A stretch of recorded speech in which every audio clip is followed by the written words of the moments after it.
Good afternoon. If I didn't say anything, this would go on all afternoon, for good reason. Mr. President, it is an honor to welcome you back to the State Department. On day one of this administration, you shared a few things with me. You told me something that we long discussed, reminded me that American engagement, American leadership is essential. If we're not engaged, if we're not leading, you said, someone else is likely to be doing it, and probably not in a way that advances our interests or values.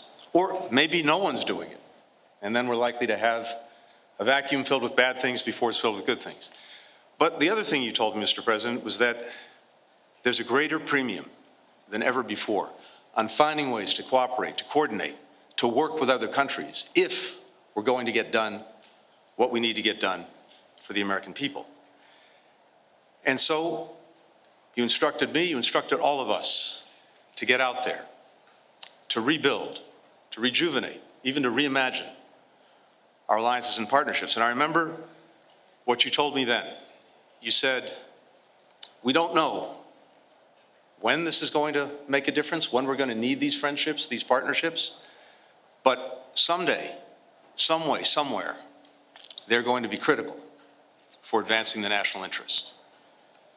And that's exactly what the men and women of this department have done. And we've been able to carry out that charge for two reasons. First, the people you see before you, and so many others who are out in the field at our embassies and consulates. You said when you came here 4 years ago that the leadership of diplomats of every stripe doing the daily work of government is essential, and they proved it. That daily work has become nightly work, 24/7, 7 days a week, hammering out agreements, jumping into action in crisis, creating opportunities for our citizens around the world, producing expert advice for you and your team at the White House. Everyone here knows this work can be tough. It's often not very glamorous, but it makes us stronger. It makes the world a better place. And we simply couldn't do it without the extraordinary men and women that you have before us, as well as our remarkable partners in government, starting with the great White House team led by Jake Sullivan, my friends and colleagues from across the administration, the Secretary of Defense, Samantha Power at USAID, the Secretary of the Treasury, Commerce, and so on. All of these partnerships that we built and built with their teams have made a difference. So to all of my colleagues, thank you. Thank you for your friendship. Thank you for your partnership. There's one other reason that we've been able to re-engage and rejuvenate our diplomacy.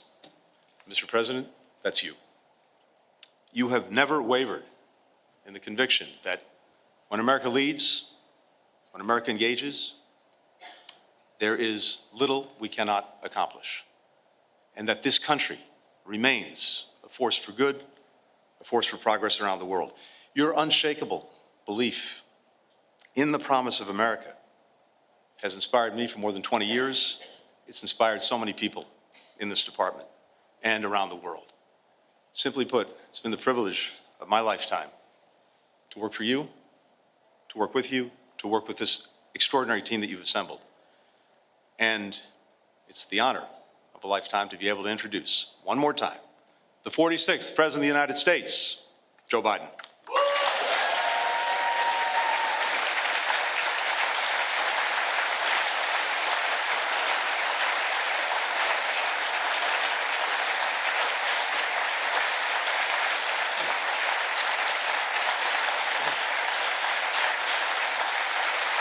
Thank you, thank you, thank you.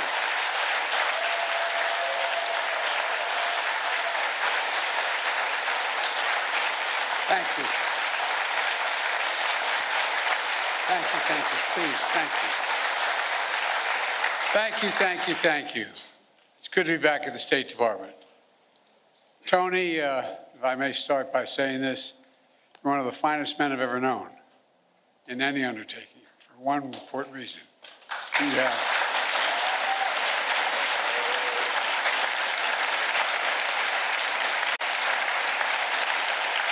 You're not only brilliant, you have incredible character. You have character.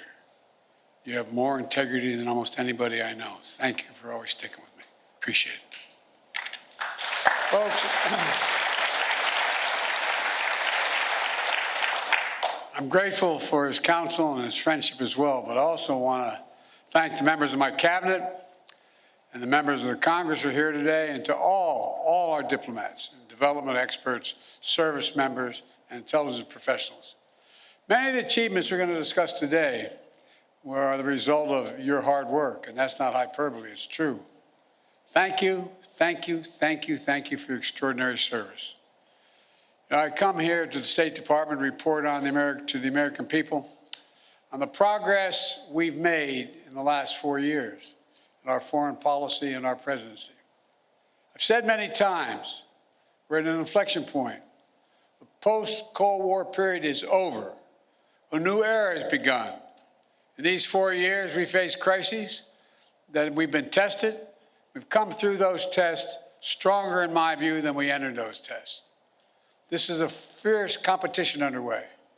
The future of the global economy, technology, human values, and so much else.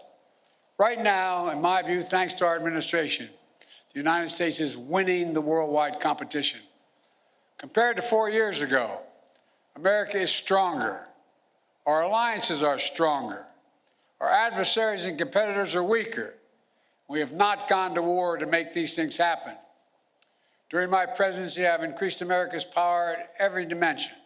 We've increased our diplomatic power, creating more allies than the United States has ever had in the history of our nation. We've increased our military power, making the most significant investments in the defense industrial base in decades. We've increased the technology power, taking the lead in artificial intelligence and other technologies of the future. And we've increased the economic power, building the most dynamic economy in the world from the bottom up and the middle out, not the top down. In short, Kamala and I took office, our nation had become stronger at home, are stronger in the world. And now, America is more capable and, I would argue, better prepared than we've been in a long, long time. While our competitors and adversaries are facing stiff headwinds, we have the wind at our back because of all of you. This is what we're heading into. And over the next administration, that's what we're handing it to. Today, I want to lay out what we've done, the opportunities we've created for America, and those opportunities going forward. Today, I can report to the American people, our sources of national power are far stronger than we were when we took office.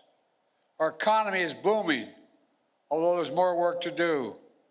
Our technologies, from artificial intelligence to biotech, quantum, and to advanced semiconductors, they're the envy of the world. And we have made the most significant investments in America and the American workers since the New Deal. To rebuild our roads and bridges, our ports and airports, clean water systems, affordable high-speed internet, and so much more. To build American manufacturing, to make advanced semiconductors, which we invented here at home. We made the largest investment in climate and clean energy ever anywhere on Earth in the history of the world, spurring nearly $500 billion in private sector investment. We've also significantly strengthened the defense industrial base, investing almost $1.3 trillion in procurement and research and development. In real dollars, that's more than America did in any 4-year period during the Cold War. This is going to ensure that we're fully equipped to fight and win wars, which is also the best way to deter wars in the first place. Today, I can report to the American people, our alliances are stronger than they've been in decades. NATO is more capable than it's ever been, and many more of our allies are paying their fair share. Before I took office, 9 NATO allies are spending 2% of their GDP on defense. Now, 23 are spending 2%. Look at the Indo-Pacific. We've made partnerships stronger and created new partnerships to challenge China's aggressive behavior and to rebalance power in the region. We did it, what few thought was possible, to build the first ever trilateral partnership between the United States, Japan, and South Korea. Then another among the United States, Japan, and the Philippines, drawing closer our Pacific allies to defend our shared security and prosperity. We brokered a defense pact known as AUKUS among the United States, Australia, and the United Kingdom, connecting the Atlantic and Pacific allies as only America is able to do. And we've taken the Quad to the next level. The United States, Japan, Australia, and India. When we had that first meeting, I was dumbfounded when they all called and said, "Can we do this at your house?" I think I'm kidding. My wife said, "No problem." It was during the UN meeting, and we thought we were going to do it in New York, but they wanted to do it in Delaware. I said, "Why?" He said, "We can know, then people will know we're really friends." Our democracy, with vibrant economies, working closely, security, supply chains, technology, and so much more. In the Red Sea, we brought together more than 20 countries to protect civilian ships from attack by the Houthis, defending freedom of navigation, one of the world's busiest waterways. And we have strengthened partnerships all across the Americas, defending democracy, targeting corruption, addressing migration, increasing prosperity, and protecting Amazon rainforest, which captures billions of tons of carbon from the atmosphere every year. Overall, we've reinvigorated people's faith in the United States as a true partner. Today, I can report to the American people, our adversaries are weaker than were when we came into this job 4 years ago. Just consider Russia. When Putin invaded Ukraine, he thought he'd conquer Kyiv in a matter of days. But the truth is, since that war began, I'm the only one that stood in the center of Kyiv, not him. Putin never has. Think about it.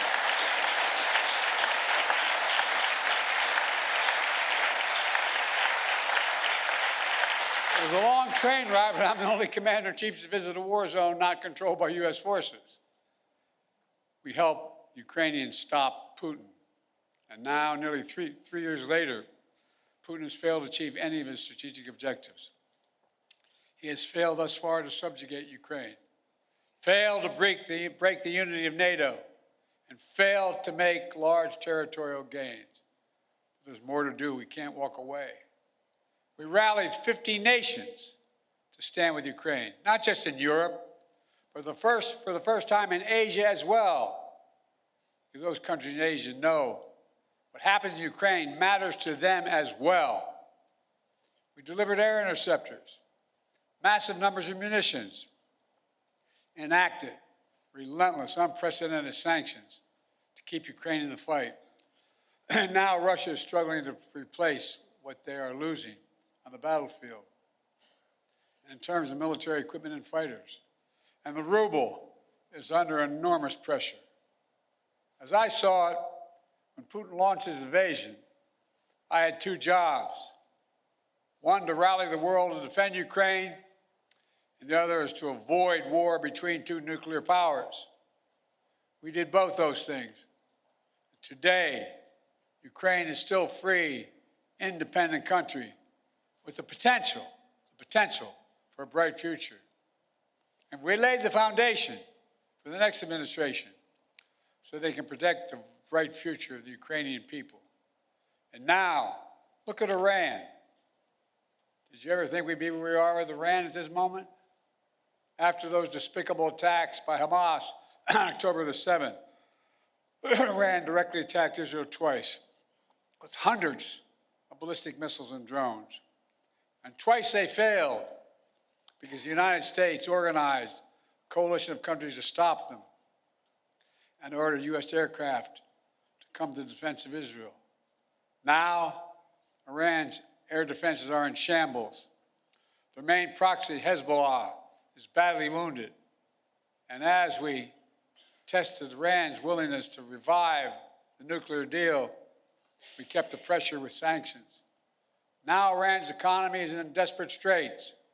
All told, Iran is weaker than it has been in decades.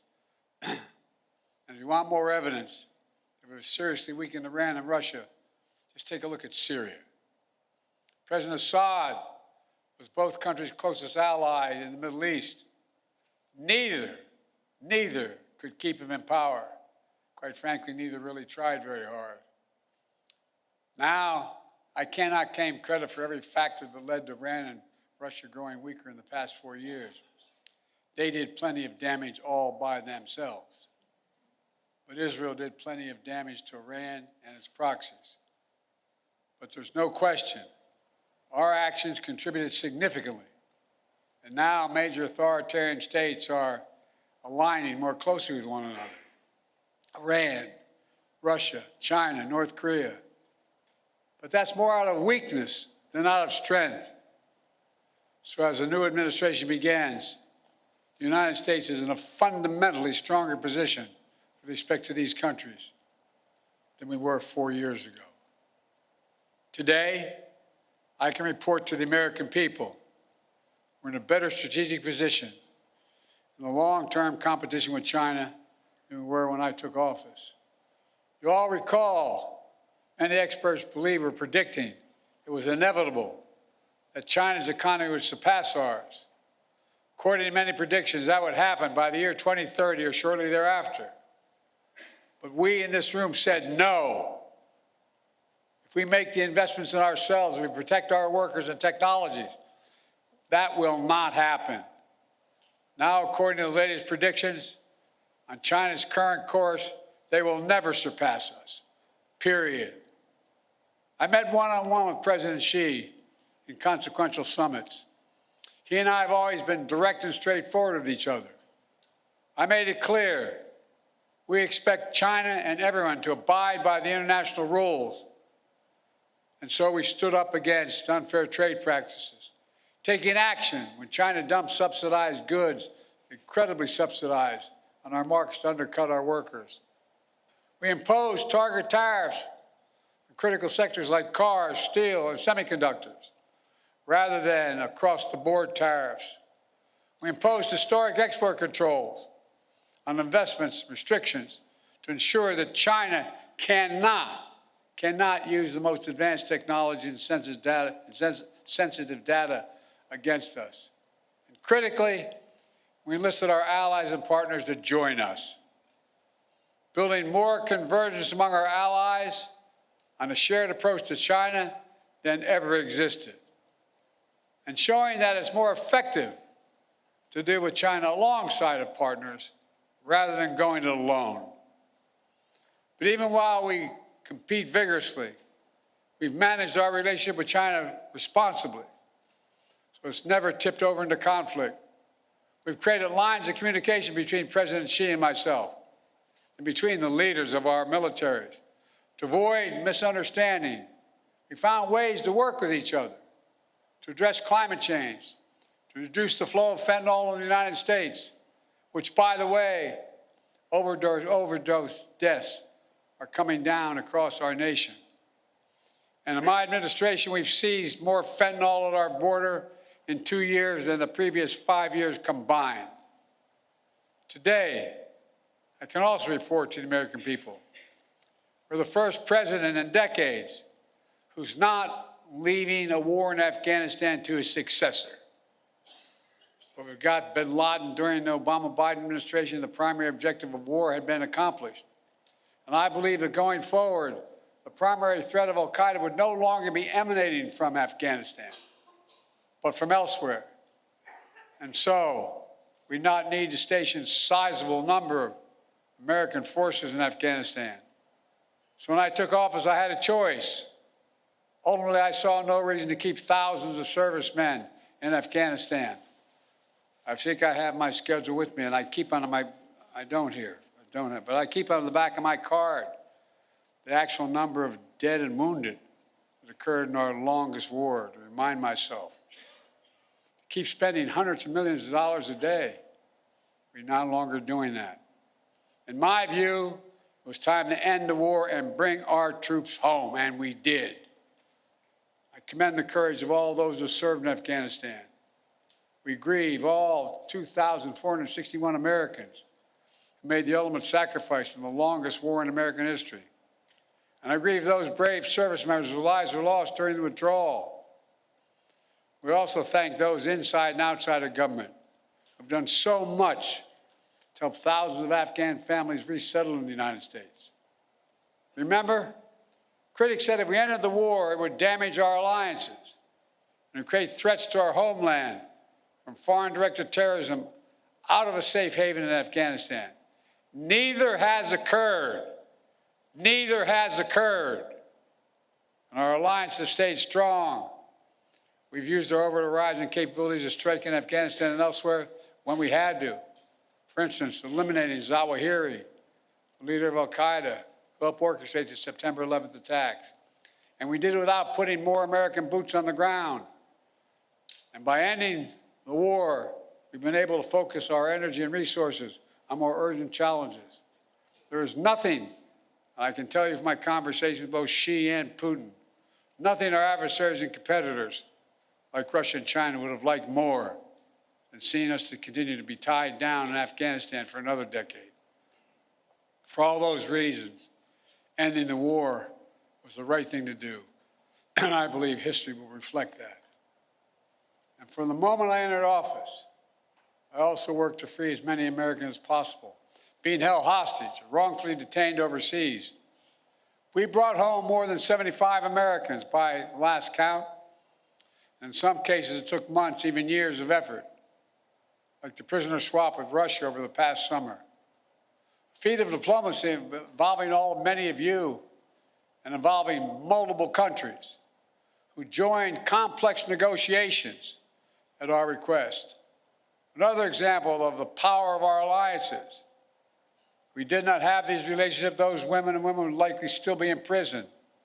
And finally, I can report to the American people that we restored our leadership in a range of other generational priorities. When I took office, we were no longer part of the International Climate Agreement. We announced on day one that we would join the Paris Accord, rejoin. And we've led by example.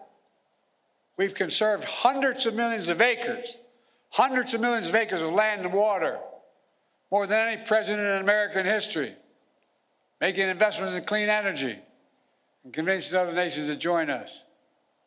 Thanks to our efforts, the world has reached the goal of investing $100 billion every year in public and private funds to reduce greenhouse emissions, to drive down the cost of clean energy, to help developing nations adapt to climate change. Our administration has launched a transformative initiative to build high-impact infrastructure in developing nations. It's called PGI. You all know that better than anyone. This is our alternative to what China offers with its massive projects across Africa and beyond.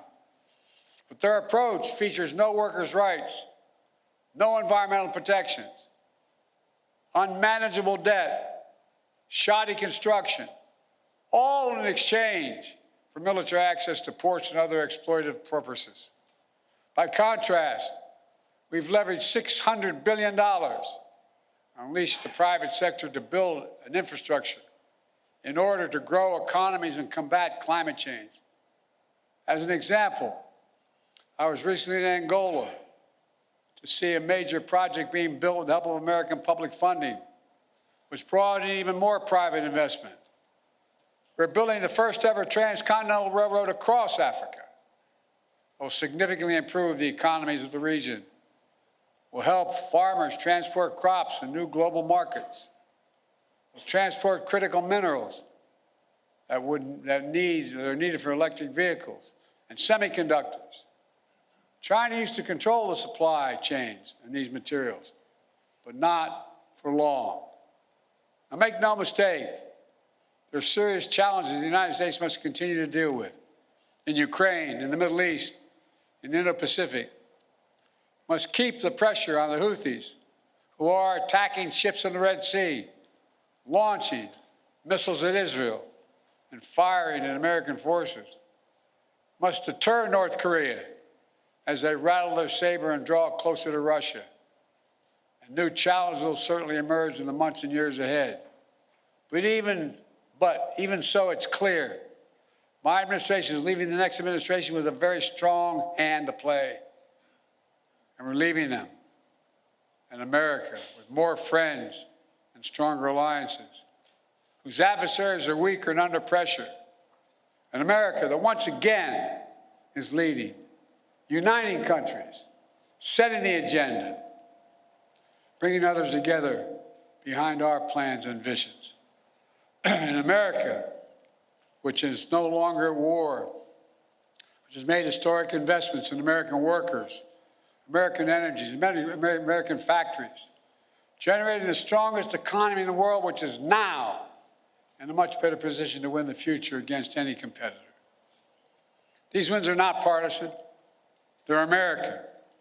They benefit all Americans and reflect America's endless capacity for leadership and reinvention.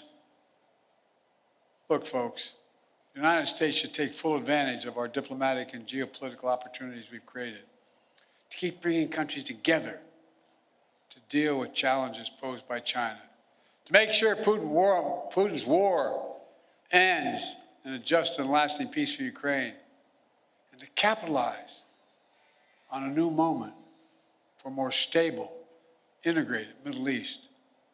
To do that, the next administration must make sure the fall of Assad does not lead to the resurgence of ISIS in Syria and across the region.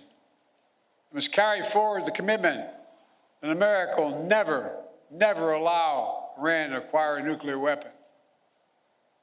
And on the war between Israel and Hamas, we're on the brink of a proposal that I laid out in detail months ago, finally coming to fruition.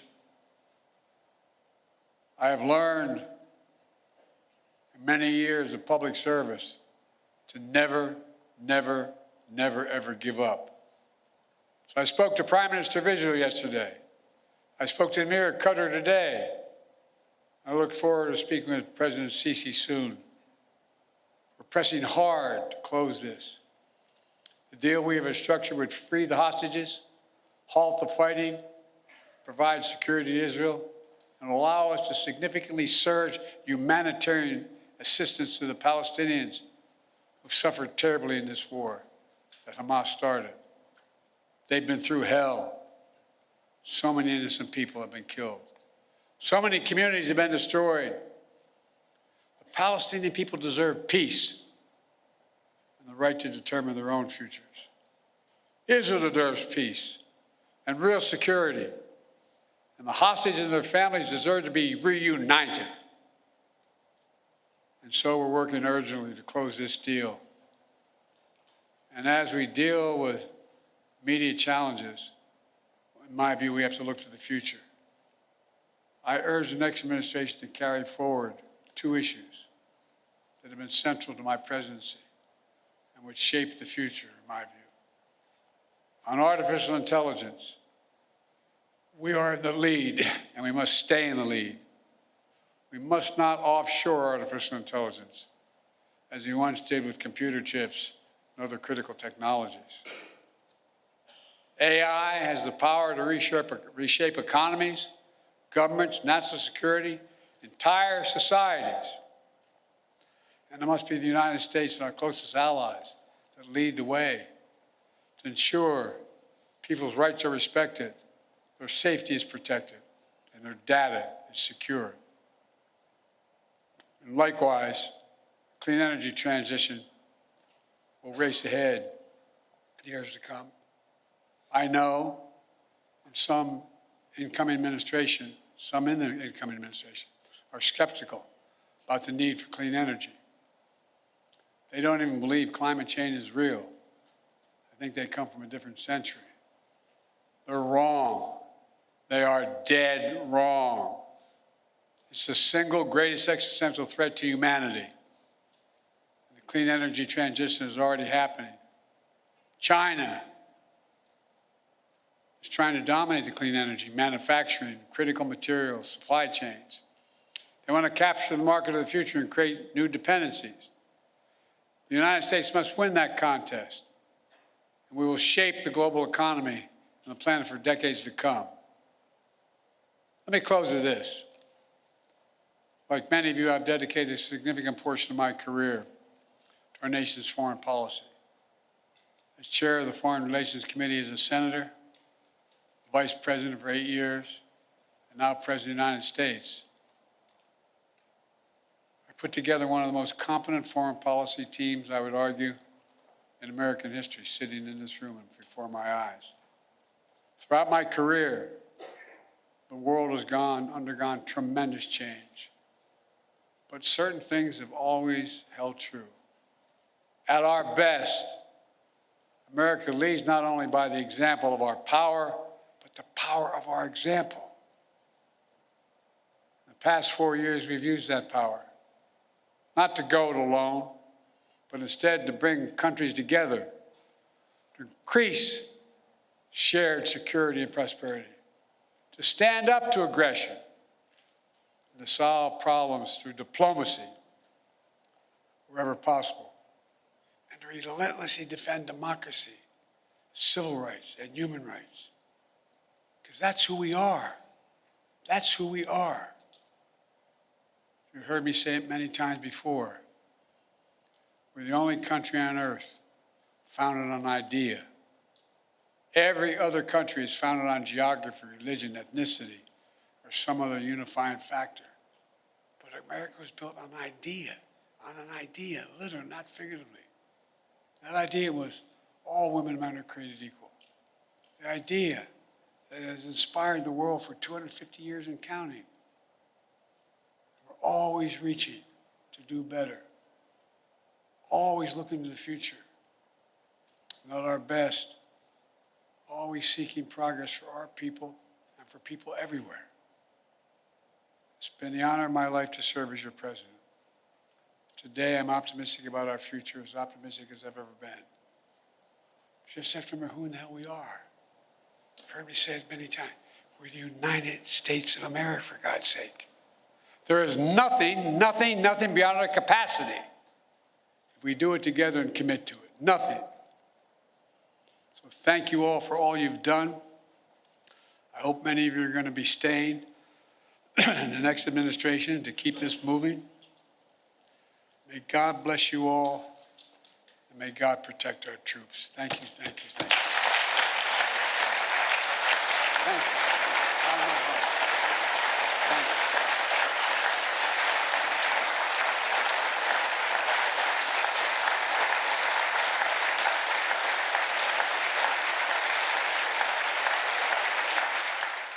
We have been watching President Biden speak at the State Department. In his final foreign policy speech, he thanked all of our diplomats and service members for their extraordinary service. And the president says the U.S. is stronger after his presidency and our adversaries are weaker.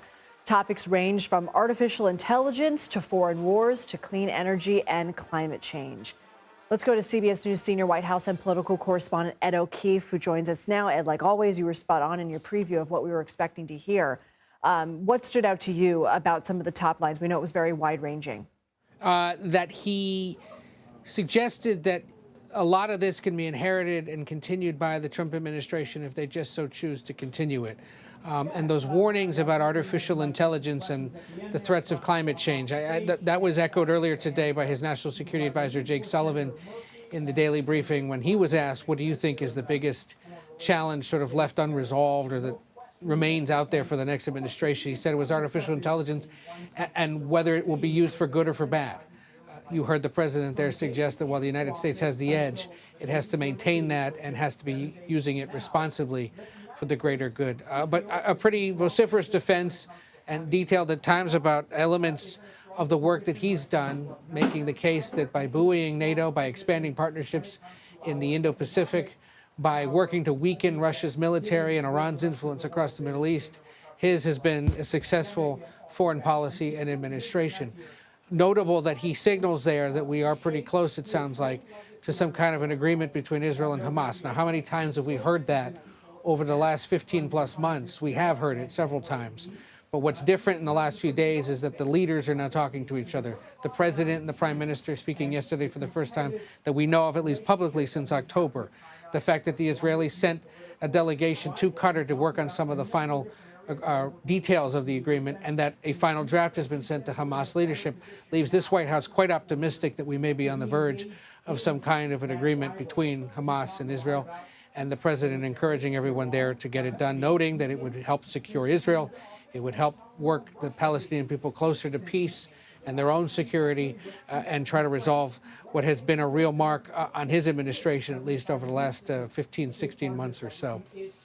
But a pretty receptive audience there as he continues to work the room and speak with State Department officials. There were a handful of lawmakers there, other cabinet secretaries over at the State Department, a place he'd been and knows well, having served once as the chairman of the Foreign Relations Committee. He had direct oversight of what goes on in that building.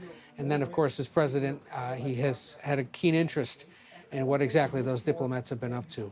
So a pretty, full-throated defense. A lot of it could be picked apart, of course, and of course, this talk about expanding NATO, for example, some could argue it wouldn't have needed to expand it, and there wouldn't have been a rush to join it had he been able to convince Vladimir Putin not to invade Ukraine in the first place, but spinning that situation into a positive by suggesting it's bolstered NATO, more members are paying into it, more money than they ever have before, which you'll recall was a big concern and request of then President Trump back in the day.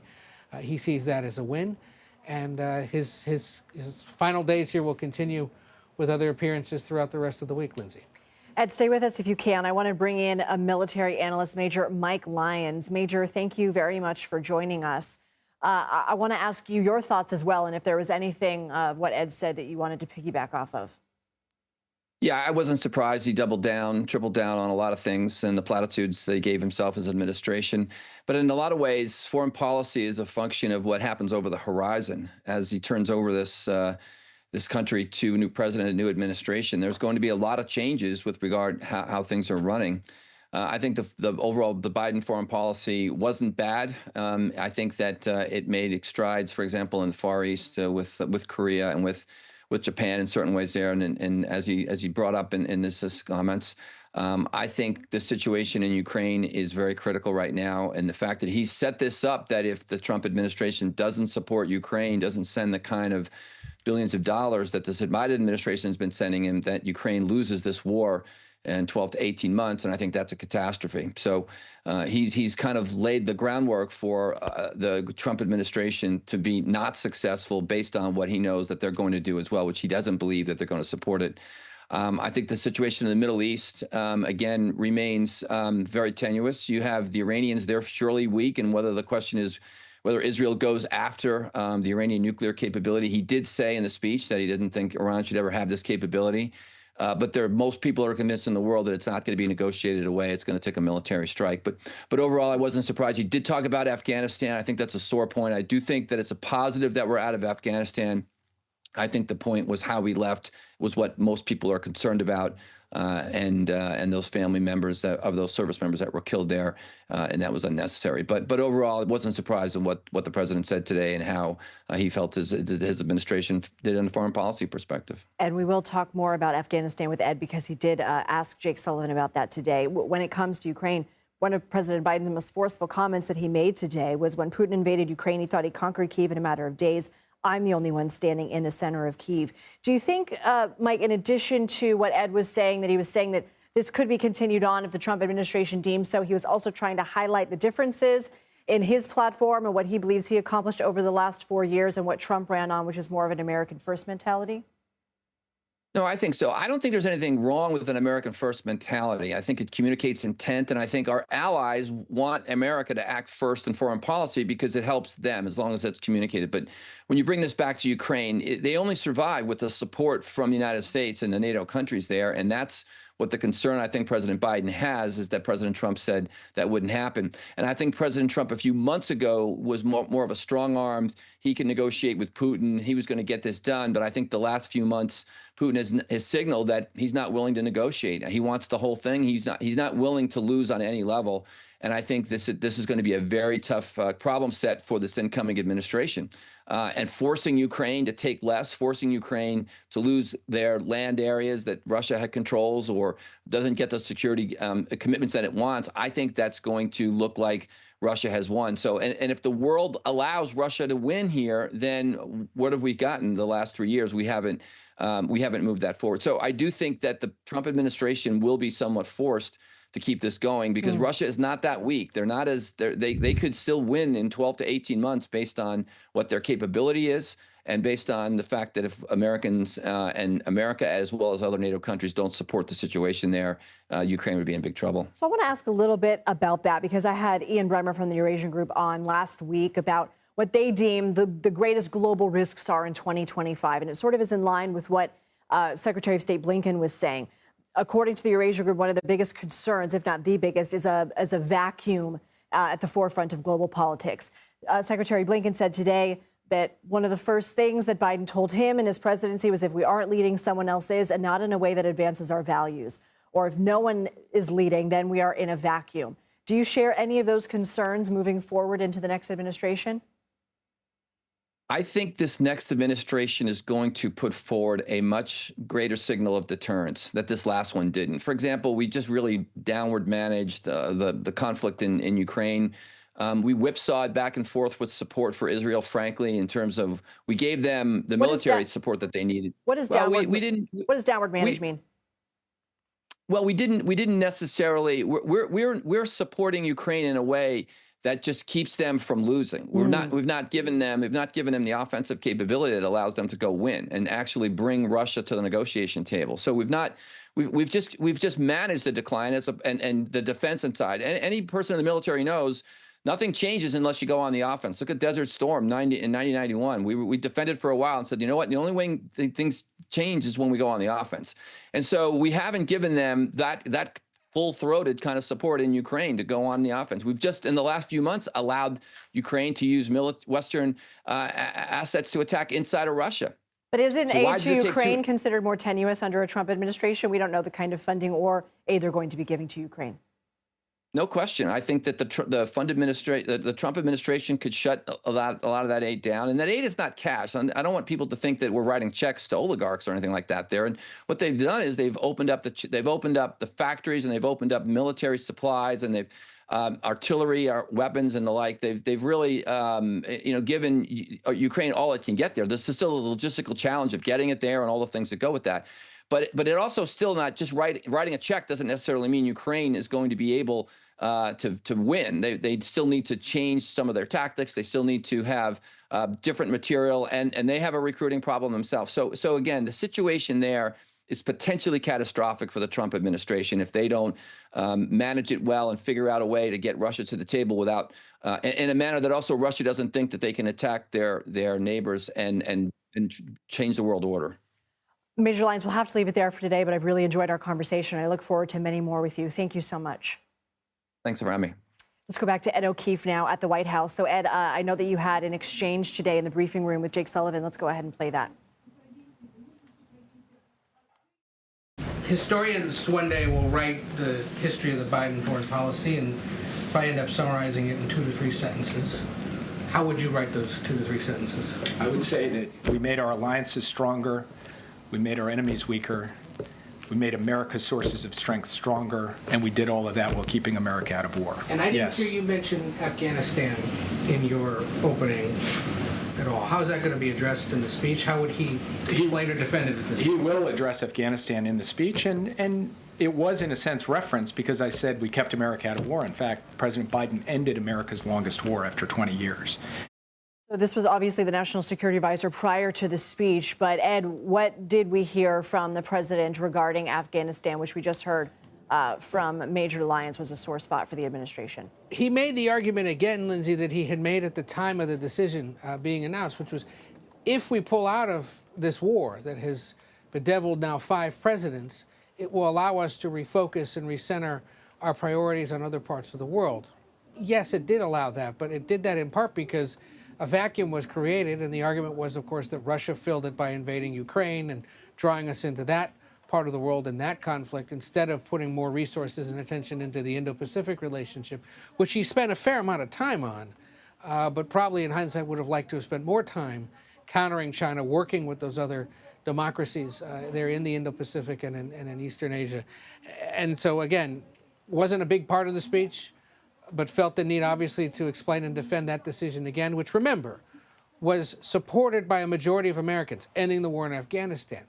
What caused a big downturn in his popularity, raised questions about his management and his competency, his ability to lead and to deal with foreign crises, was the botched withdrawal, the chaos that ensued, and of course the 13 dead U.S. service members, and all the other chaos that was seen as people were evacuated, and what was still the largest successful military airlift of civilians out of any country, and done so relatively safely. So, you know, they felt the need to address it. It obviously wasn't a big deal because it was a real sour turning point in that first year of the presidency that, of course, came around the same time as concerns about inflation were picking up, and early concerns about his ability to even do the job, with signs that age perhaps was beginning to set in. And so, you know, 2021, we can remember, was a really tough time and a tough turn, that late summer into the fall, which began with Afghanistan. That's why you heard so much focus instead today on things that came after that. Ukraine, the situation in the Middle East, the expansion of NATO,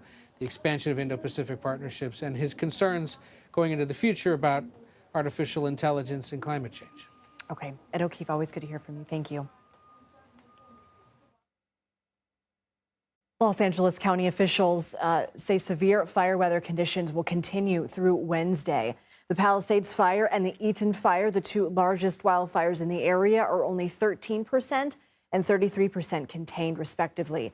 In all, at least 24 people have died. More than 24 people are missing, and more than